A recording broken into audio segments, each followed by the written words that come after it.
Welcome, oh. This is a pleasant surprise. I don't know, say you dey come. How village? It is coming again. Wear your slippers. Fast, fast, fast.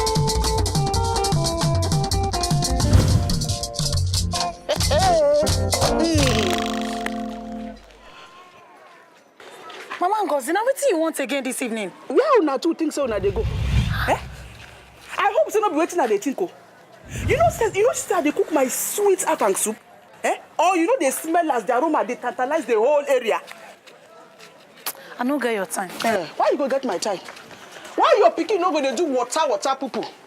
Shebi when this boy dey small, I be don't tell you make you go find padlock. Tie that in tiny waist, you no gree hear me. You see am now, ba? Ngo, you still dey on top this your padlock matter? You know say levels don't change. My sister, leave that thing. You dey hear me? Even if level change, you no go ever reach your side. No carry your wahala come meet me this evening, oh. I dey warn you, oh. Mommy!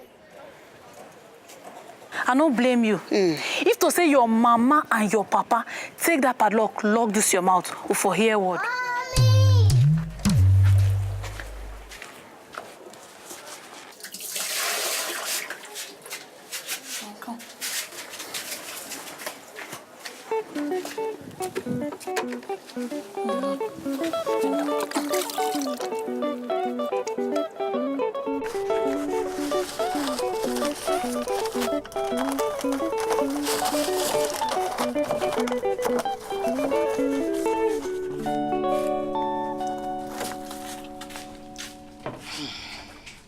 Now wetin dey worry Sunday?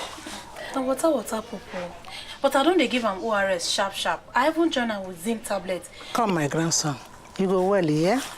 Yeah? Come.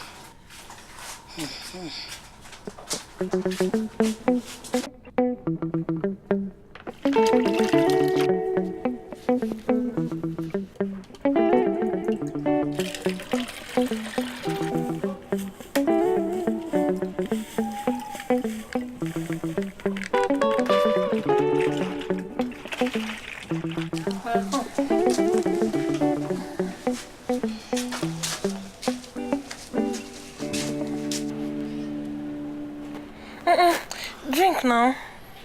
It's not sweet. I don't want to take. See, if you take this ORS as I dey give you, I promise say it will make you well before your birthday.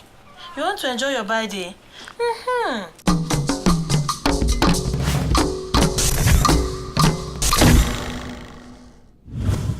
Mama, you get something you dey find?